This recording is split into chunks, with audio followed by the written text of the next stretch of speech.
Hello and welcome back to my YouTube channel. Hope are all doing well. तो देखो आज हम GS के कुछ क्वेश्चंस को यहाँ पर डिस्कस करेंगे। अगर आप ग्रेजुएशन लेवल के एग्जाम्स की तैयारी कर रहे हो, देखो अगर आप कमीशन लेवल के एग्जाम्स की तैयारी कर रहे हो तब ये क्वेश्चंस आपके लेवल के हैं और आपके आने वाले एग्जाम्स में डेफिनेटली आपकी हेल्प करेंगे। इससे पहले हम देखो 33 वीडियोज़ ऑलरेडी डिस्कस कर चुके हैं जिनमें हमने सिर्फ और सिर्फ जीएस के क्वेश्चंस को डिस्कस करके रखा हुआ है। तो अगर आपने वो वाली वीडियोज़ अभी तक नहीं देखी है तो इस वीडियो के डिस्क्रिप्शन में जाएँ, वहाँ पर GS HPSSC HPPSC question detail discuss करके लिंक दिया गया होगा। उस लिंक पर क्लिक करके आप उन वीडियोस को देख सकते हैं। बाकी आज हम पार्ट नंबर 34 को डिस्कस करेंगे और इन क्वेश्चंस को हम बिल्कुल डिटेल में डिस्कस करेंगे। तो चलिए वीडियो को शुरू करते हैं क्वेश्चन नंबर 102 के साथ।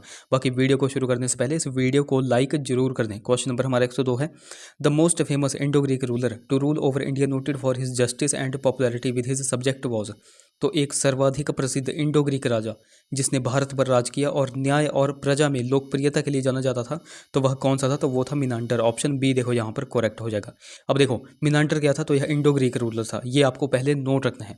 मिनांडर से देखो एक दो क्वेश्चंस बनते हैं। पहला क्वेश्चन बनता है कि मिनांडर किस धर्म को मानता था? तो मिनांडर जो है तो बौद्ध धर्म को मानता था। ये आपको पॉइंट नोट रखना है। दूसरा क्वेश्चन यहाँ से बनता है कि मिनांडर ने बौद्ध धर्म की दीक्षा जो है तो किससे ली थी? तो आपको नोट रखना है मिनांडर ने बौद्ध धर्म की दीक्षा ली थी नागसेन से, जिनको नागार्जुन भी कहा जाता है।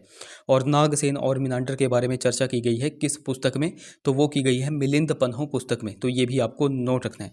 अच्छा, यहाँ पर इंडो ग्रीक रूलर्स की बात की गई थी, यानी कि आप कह सकते हो हिंद यूनानियों की बात की गई थी। तो आपसे क्वेश्चन पूछा जाता है कि भारत में सबसे पहले सोने के सिक्के जारी किन्होंने किए थे? तो आपको नोट रखना है कि भारत में सबसे पहले सोने के सिक्के जारी किए थे इंडो ग्रीक रूलर्स ने, यानी कि हिंद यूनानियों ने। ये आपको नोट रखना है। कई बार आपको इनकी जो है तो आर्ट के बारे में पूछ लिया जाता है कि इनकी आर्ट कौन सी थी, इनकी कला कौन सी थी? तो हेलेनिस्टिक आर्ट इनकी कला थी। ये भी आपको पॉइंट नोट रखना है। अगला question, which ruler challenge the authority of उलेमाज और मुस्लिम क्लर्जी? तो उलेमाओं या मुस्लिम धर्म गुरुओं के अधिकारों को चुनौती देने वाला शासक कौन सा था? तो वह कौन था? तो वो था अलाउद्दीन खिलजी। ऑप्शन ए देखो यहाँ पर बिल्कुल करेक्ट हो जाएगा। अलाउद्दीन खिलजी के बारे में हमने बहुत बार डिस्कस किया हुआ है, तो अभी भी हम यहाँ पर डिस्कस कर देते हैं। सबसे पहला क्वेश्चन कि अलाउद्दीन खिलजी दिल्ली की गद्दी पर कब बैठा? तो 1296 में यह दिल्ली की गद्दी पर बैठा था। उसके बाद मूल्य नियंत्रण प्रणाली किसने लागू की थी? तो मूल्य नियंत्रण प्रणाली भी इसने ही लागू की थी, यानी कि अलाउद्दीन खिलजी ने ही लागू की थी। ये भी आपको नोट रखना। देखो एक क्वेश्चन बन रहा है कि कुश्क ए शिकार का निर्माण किसने करवाया था? तो आपको बिल्कुल नोट रखना है कि कुश्क ए शिकार का निर्माण भी अलाउद्दीन खिलजी ने ही करवाया था। उसके बाद आपसे क्वेश्चन पूछे जा रहे हैं कि चराई एवं गढ़ी कर ये किसने लगाए थे? तो ये भी आपको नोट रखना है कि चराई एवं गढ़ी कर ये भी अलाउद्दीन खिलजी ने ही लगाए थे। ये सारे के सारे पॉइंट्स हैं, ये आपको नोट रखने हैं। बाकी एक क्वेश्चन अक्सर एग्जाम में पूछा जाता है कि अलाउद्दीन खिलजी के समय जो मंगोलों के आक्रमण हुए थे, तो कितनी बार मंगोलों ने आक्रमण किए थे अलाउद्दीन खिलजी के समय? तो टोटल 6 बार आक्रमण किए थे। ये आपको नोट रखना है। अगले क्वेश्चन की बात करें, क्वेश्चन नंबर हमारा 104 है, Maharaja Ranjit Singh signed the treaty of perpetual friendship with the British in the year 1809 at. तो महाराजा रणजीत सिंह ने अंग्रेजों के साथ वर्ष 1809 में चिरस्थायी मित्रता संधि पर कहाँ पर हस्ताक्षर किए थे? अब देखो 1809 यहाँ पर दिया गया है, तो आप सभी को पता है कि 1809 में कौन सी संधि हुई थी? तो वो हुई थी अमृतसर की संधि। सो ऑप्शन सी देखो यहाँ पर बिल्कुल करेक्ट हो जाएगा। अब देखो एग्जैक्ट डेट की अगर बात की जाएगी तो एग्जैक्ट डेट भी अक्सर एग्जाम में आपसे पूछी जा रही है। तो 12 अप्रैल 1809 को जो है तो अमृतसर की संधि की गई थी। ये आपको नोट रखना है। अगले क्वेश्चन की बात करें, which country did not attempt to establish trading centres in India? तो किस देश ने भारत में व्यापारिक केंद्र स्थापित करने का प्रयास नहीं किया था? अब आप सभी को पता है कि हमारे देश में पुर्तगाली भी आए थे, फ्रांसीसी भी आए थे और इंग्लैंड यानी कि ब्रिटिशर्स भी आए थे। बाकी इटली के निवासी यहाँ पर नहीं आए थे। सो ऑप्शन ए देखो यहाँ पर बिल्कुल करेक्ट हो जाएगा। ओके, ये आपको नोट रखना है। अच्छा, यहाँ से एक क्वेश्चन पूछा जा सकता है कि पुर्तगालियों ने भारत में कब प्रवेश किया था? तो पुर्तगालियों ने भारत में प्रवेश किया था 1498 में। अच्छा, मैं आपको यहाँ पर सीक्वेंस ही बता देता हूँ। जिस सीक्वेंस में ये आए थे, सबसे पहले कौन आया, उसके बाद कौन आया। तो सबसे पहले आए थे पोर्टुगीज़ यानी कि पुर्तगाली। यह कब आए थे? 1498 में। उसके बाद कौन आए? उसके बाद आए थे डच। तो उसके बाद डच आए, कब आए थे? 1595 में। उसके बाद कौन आए? उसके बाद आए थे अंग्रेज, और कब आए थे? 1600 में। उसके बाद कौन आए? उसके बाद आए फ्रांसीसी यानी कि फ्रेंच लोग, तो वो कब आए थे? 1664 में। तो ये सीक्वेंस आपसे हर बार पूछा जाता है, तो ये आपको नोट रखना है। बाकी अभी तक अगर आपने हमको टेलीग्राम और इंस्टाग्राम पे फॉलो नहीं किया है तो वहाँ पर जाकर फॉलो कर दें। लिंक आपको डिस्क्रिप्शन में मिल जाएगा। बाकी देखो लिंक कई बार चलता नहीं है, तो आपको सिंपली टेलीग्राम पे जाना है और @लेट्स प्रिपेयर टू सर्च करना है, आपको हमारा चैनल मिल जाएगा। उसी प्रकार आपको इंस्टा पे जाकर के लेट्स प्रिपेयर टुगेदर सर्च करना है। अगर आपको कुछ भी क्वायरी होगी तो आप मुझे इंस्टाग्राम पर मैसेज करिए। ओके, अगले क्वेश्चन की बात करें, the rock cut caves at Elephanta belongs to which period? तो चट्टानों को काट कर बनाई हुई एलिफेंटा गुफाएं किस कालखंड की हैं? अब देखो इस क्वेश्चन में कन्फ्यूजन कैसे पैदा होता है, आप ऑप्शन ए टिक करके आ जाते हो। जो कि देखो, अब मैं आपको बता देता हूँ कि राष्ट्रकूटों के समय भी जो है तो एलिफेंटा गुफाओं का निर्माण किया गया था और चालुक्यों के समय भी एलिफेंटा गुफाओं का निर्माण किया गया था। पर देखो, ऑफिशियल आंसर की के अकॉर्डिंग इस क्वेश्चन का राइट ऑप्शन है ऑप्शन बी, चालुक्य। अब चालुक्य क्यों है वो मैं आपको यहाँ पर बता देता हूँ। देखो, यहाँ पर बात किसकी की गई है, एलिफेंटा गुफाओं की बात की गई है, जो कि महाराष्ट्र में है। और एक और गुफाएं हैं, वो हैं एलोरा की गुफाएं। तो अगर एलोरा की गुफाएं अगर आपसे पूछा गया होता, तब आपका राइट ऑप्शन क्या हो जाना था, राष्ट्रकूट। बट यहाँ पे एलिफेंटा पूछा गया है, तो एलिफेंटा का है right option option B, Chalukyas. So option B देखो यहाँ पर बिल्कुल करेक्ट हो जाएगा। कई बार आपसे पूछा जाता है कि ये जो एलिफेंटा गुफाएं हैं, तो एलिफेंटा गुफाओं का निर्माण जो है तो लगभग कितनी शताब्दी के मध्य किया गया था, तो लगभग 5वीं से 6ठी शताब्दी के मध्य किया गया था। ये आपको बिल्कुल नोट रखना है। ओके, अगले क्वेश्चन की बात करें। Which Mughal ruler try to stop the practice of Sati.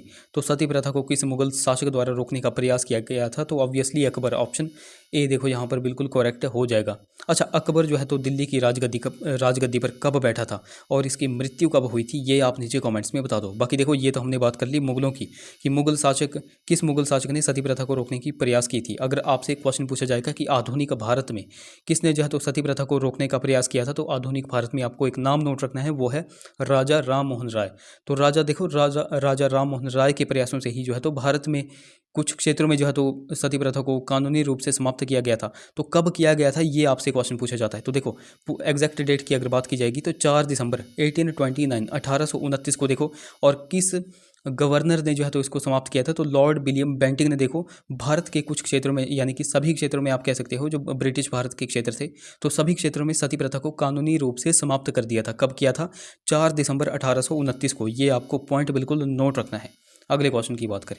What was the name of the periodical published by Mahatma Gandhi during his stay in south Africa. तो महात्मा गांधी द्वारा दक्षिण अफ्रीका में प्रवास के दौरान प्रकाशित पत्रिका का क्या नाम था, तो वो क्या नाम था, इंडियन ओपिनियन। ऑप्शन सी देखो यहाँ पर बिल्कुल करेक्ट हो जाएगा। अब देखो, यहाँ पे बात किसकी की गई है, यहाँ पे बात की गई है महात्मा गांधी जी की। अब देखो, ये जो इंडियन ओपिनियन है, यह प्रकाशित कब की गई थी, तो 1903 में यह प्रकाशित की गई थी। ये आपको नोट रखना है। अच्छा, महात्मा गांधी से एक क्वेश्चन पूछा जाता है कि फिनिक्स आश्रम कब जो है तो एस्टेब्लिश किया गया था, तो फिनिक्स आश्रम जो है तो एस्टेब्लिश किया गया था 1904 में। और कहाँ पर किया गया था, तो वो किया गया था डरबन में।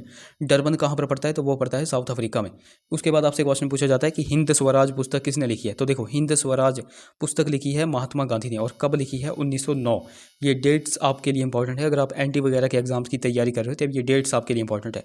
अब देखो, यहाँ पर एक क्वेश्चन पूछा जाता है कि जो महात्मा गांधी थे वह भारत कब लौटे थे, यानी कि साउथ अफ्रीका से वह भारत कब लौटे थे, तो साउथ अफ्रीका से भारत लौटे थे 9 जनवरी 1915 को। ये डेट आपके लिए बिल्कुल इंपॉर्टेंट है, क्योंकि आप सभी को पता है कि भारत में जो है तो प्रत्येक वर्ष 9 जनवरी को क्या मनाया जाता है, तो 9 जनवरी को मनाया जाता है प्रवासी भारतीय दिवस। प्रवासी भारतीय दिवस क्यों मनाया जाता है, क्योंकि इस दिन जो है तो महात्मा गांधी साउथ अफ्रीका से अपने देश यानी कि इंडिया लौटे थे। इसलिए जो है तो हर साल जो है तो प्रवासी भारतीय दिवस मनाया जाता है। कब मनाया जाता है, 9 जनवरी को। तो ये डेट भी आपके लिए इंपॉर्टेंट है। अगले क्वेश्चन की बात करें। क्वेश्चन हमारा 109 है, which fundamental right is concern with abolition of social distinctions. तो सामाजिक भेदभाव को समाप्त करने से संबंधित मौलिक अधिकार कौन सा है, तो वो कौन सा हो जाएगा, वो हो जाएगा राइट टू इक्वालिटी, यानी कि समानता का अधिकार। ऑप्शन ए देखो यहाँ पर बिल्कुल करेक्ट हो जाएगा। ऑप्शन बी में देख करके रखा है right to freedom of religion, यानी कि धार्मिक स्वतंत्रता का अधिकार।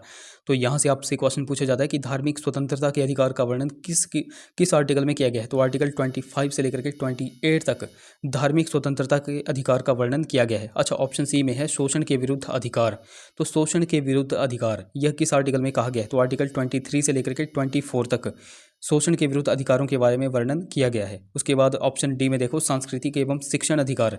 तो देखो, संस्कृति एवं शिक्षा का अधिकार या फिर सांस्कृतिक एवं शिक्षण अधिकार का वर्णन आर्टिकल 29 से लेकर के 30 तक दिया गया है। तो ये आर्टिकल्स भी आपको नोट रखने हैं, क्योंकि आर्टिकल्स अक्सर एग्जाम में पूछे जाते हैं। अच्छा, यहाँ से आप एक क्वेश्चन का आंसर कमेंट्स करके बताओ। आर्टिकल 22, आर्टिकल 24, इन आर्टिकल 22 में क्या कहा गया है और आर्टिकल 24 में क्या कहा गया है, ये मैंने आपको थोड़े दिन पहले वीडियो में बताया हुआ था। ये आप नीचे कमेंट्स में बता दो। अगले क्वेश्चन की बात करें। क्वेश्चन नंबर हमारा 110 है, when can the speaker exercise his right to vote in the house. तो सदन में स्पीकर अपने मताधिकार का उपयोग कब कर सकता है, केवल मत की समानता के अवसर पर, यानी कि only in the event of equality of votes. Option C देखो यहाँ पर बिल्कुल करेक्ट हो जाएगा। जब वोट्स इक्वल हो जाते हैं तब जो है तो जो सदन में स्पीकर होता है वह अपने मताधिकार का प्रयोग करता है। तो ये आपको नोट रखना है। अच्छा, यहाँ से देखो कुछ बेसिक से पॉइंट्स मैं आपको बता दूं कि जो लोकसभा का स्पीकर होता है यानी कि अध्यक्ष होता है, तो लोकसभा के अध्यक्ष तथा उपाध्यक्ष की चर्चा का वर्णन किस आर्टिकल में किया गया है? तो आर्टिकल 93। फिर आपसे क्वेश्चन पूछा जाता है, ये तो मैंने बात कर ली लोकसभा की, लोकसभा के स्पीकर तथा उपाध्यक्ष की चर्चा। फिर आपसे पूछा जाता है राज्यसभा के सभापति तथा उपसभापति की चर्चा किस आर्टिकल में इनका वर्णन किया गया? तो आर्टिकल 89। ये दो आर्टिकल भी आपको नोट रखने हैं, ये हर बार एग्जाम में पूछे जाते हैं। बाकी मैं आपको हर बार बताता हूँ कि संसद हो गया, फिर राज्यसभा हो गया और लोकसभा। संसद का वर्णन आर्टिकल 79, उसके बाद राज्यसभा का वर्णन आर्टिकल 80 और लोकसभा का वर्णन आर्टिकल 81 में। ये क्वेश्चन भी बहुत बार एग्जाम में बनते हैं, तो ये भी आपको नोट रखने हैं। बेसिक से क्वेश्चन है बट हर बार बन जाते हैं। बाकी देखो, अभी तक अगर आपने हमारे चैनल को सब्सक्राइब नहीं किया तो चैनल को सब्सक्राइब कर लें, साथ में बेल आइकन को जरूर प्रेस कर दें, साथ में इस वीडियो को लाइक जरूर कर दें। The impeachment proceedings against the vice president can be initiated. तो उपराष्ट्रपति के खिलाफ महाभियोग की प्रक्रिया शुरू की जा सकती है केवल राज्यसभा में। ऑप्शन बी देखो यहाँ पर बिल्कुल करेक्ट हो जाएगा। अब देखो, उपराष्ट्रपति यानी कि वाइस प्रेसिडेंट की यहाँ पे बात की गई है, तो मैं आपको हर बार बताता हूं कि उपराष्ट्रपति की चर्चा का वर्णन किस आर्टिकल में किया गया है। तो आर्टिकल 63 में आपको हर बार बताता हूं, तो ये आपको नोट रखना है। उसके बाद मैं आपको बताता हूं महान्यायवादी यानी कि अटॉर्नी जनरल। तो अटॉर्नी जनरल की चर्चा किस आर्टिकल में की गई है? तो अटॉर्नी जनरल का वर्णन आर्टिकल 76 में किया गया है, उसकी चर्चा आर्टिकल 76 में की गई है। अच्छा, कई बार राज्य का भी पूछ लिया जाता है कि महाधिवक्ता यानी कि राज्य का जो एडवोकेट जनरल होता है उसकी चर्चा किस आर्टिकल में? तो आर्टिकल 165। तो ये सारे के सारे बेसिक से पॉइंट्स हैं, ये आपको नोट रखने हैं। 112 question, the International Bank for Reconstruction and Development is located at. तो International Bank for Reconstruction and Development स्थित है, तो कहाँ पर स्थित है? तो यह है वाशिंगटन डीसी यानी कि यूएसए में यह स्थित है। ऑप्शन बी देखो यहाँ पर करेक्ट हो जाएगा। अच्छा, इसकी स्थापना कब की गई थी? तो इसकी स्थापना 1944 में की गई थी, 1944 में की गई थी, ये आपको नोट रखना है। अच्छा, वर्ल्ड बैंक हो गया, वर्ल्ड ट्रेड ऑर्गेनाइजेशन हो गया, इनकी स्थापना कब की गई थी और इनके हेडक्वार्टर कहाँ पर हैं? ये आप नीचे कमेंट्स में बता दो। क्वेश्चन नंबर 113 की बात करें, RBI issue currency notes against which of the following. तो आरबीआई जो है तो करेंसी नोट्स जारी करता है, तो यह gold, foreign security, government of India security यानी कि ऑल ऑफ दीज पर जो है तो यह करेंसी नोट्स जारी करता है। तो ऑप्शन डी यहाँ पर करेक्ट हो जाएगा, ये आपको बिल्कुल यहाँ से नोट रखना है। अच्छा, यहाँ पे आरबीआई की बात की गई है, तो आरबीआई की स्थापना कब की गई थी? तो 1 अप्रैल 1935 को इसकी स्थापना की गई थी। उस समय इसका हेडक्वार्टर कहाँ पर था? तो वो था कोलकाता में। अगर प्रेजेंट की बात की जाएगी तो प्रेजेंट में इसका हेडक्वार्टर कहाँ पर है? तो वो है मुंबई में। अच्छा, इसका राष्ट्रीयकरण कब किया गया था? आरबीआई का राष्ट्रीयकरण यानी कि नेशनलाइजेशन कब किया गया था? तो 1 जनवरी 1949। ये डेट आपके लिए इंपॉर्टेंट है, ये हर बार एग्जाम में पूछी जाती है। इस समय जो है तो इसका राष्ट्रीयकरण किया गया था। अगले क्वेश्चन की बात करें, the sea breeze blows during. तो समुद्री हवाएं इसके दौरान चलती हैं, तो ये सी टू लैंड चलती हैं और डे में चलती हैं, यानी कि दिन में समुद्र से जमीन की ओर चलती हैं। सो ऑप्शन बी देखो यहाँ पर बिल्कुल करेक्ट हो जाएगा। क्वेश्चन नंबर 115 की बात करें, the taiga belt lies between. तो टैगा पट्टी इसके मध्य स्थित है, तो यह टेम्परेट ग्रासलैंड एंड टुंड्रा यानी कि शीतोष्ण घास मैदान और टुंड्रा के मध्य स्थित होती है। तो ऑप्शन सी देखो यहाँ पर बिल्कुल करेक्ट हो जाएगा। यहाँ से आपको बस यही नोट रखना है, ये क्वेश्चन इंपॉर्टेंट है और ये आपको नोट रखने हैं। अगले क्वेश्चन की बात करें, क्वेश्चन नंबर हमारा 116 है, which river has the largest drainage basin. तो निम्न में से किस नदी की सबसे बड़ी जल निकासी द्रोणी है? तो वो है अमेजन बेसिन की। ऑप्शन डी देखो यहाँ पर बिल्कुल करेक्ट हो जाएगा। अब देखो, कई बार आपसे क्वेश्चन पूछा जाता है कि जो अमेजन बेसिन है, अमेजन बेसिन क्षेत्र जो है तो कितने एरिया में फैला हुआ है? तो यह कितने एरिया में फैला हुआ है? यह जो है 69,15,000 एरिया में फैला हुआ है। 69,15,000 स्क्वायर किलोमीटर में यह फैला हुआ है, ये भी आपको नोट रखना है। ओके, ये भी क्वेश्चन बहुत बार एग्जाम में बनता है, इसलिए आपको नोट रखना। अच्छा, ये तो हमने बात कर ली पूरे के पूरे वर्ल्ड की। कई बार आपसे पूछा जाता है कि भारत का सबसे बड़ा नदी बेसिन कौन सा है? तो देखो, भारत का सबसे बड़ा नदी बेसिन कौन सा है? तो वो है गंगा बेसिन। ये भी आपको यहाँ पर नोट रखना है। बाकी अभी तक अगर आपने हमको टेलीग्राम और इंस्टाग्राम पे फॉलो नहीं किया है तो वहाँ पर जाकर फॉलो कर लें। क्वेश्चन नंबर हमारा 117 है, which state is the largest producer of groundnut. तो कौन सा राज्य मूंगफली का सबसे बड़ा उत्पादक है? तो वो है गुजरात। अब देखो, गुजरात है, ऑप्शन ए यहाँ पर करेक्ट हो जाएगा। अब देखो, गुजरात जो है तो पूरे भारत का लगभग 40% यानी कि 40% जो है तो मूंगफली का उत्पादन अकेले ही कर लेता है, ये भी आपको यहाँ पर नोट रखना है। अगले क्वेश्चन की बात करें, copper mines in India are located in. तो भारत में तांबे की खदानें कहाँ पर स्थित हैं? तो ये खेतड़ी में स्थित हैं। ऑप्शन बी देखो यहाँ पर बिल्कुल करेक्ट हो जाएगा। अब देखो, खेतड़ी पड़ता कहाँ पर है, किस स्टेट में पड़ता है, ये आपको पता होना चाहिए। यह राजस्थान में पड़ता है। अच्छा, भारत में तांबे की खदानें जो है तो कहाँ कहाँ पर स्थित हैं, किस किस स्टेट में स्थित हैं? एक तो आपको पता चल गया राजस्थान में स्थित हैं, फिर आपको नोट रखते हैं कि यह कुछ खदानें जो है तो मध्य प्रदेश में भी स्थित हैं और कुछ जो है तो झारखंड में भी स्थित हैं। तो ये भी आपको यहाँ पर नोट रखते हैं।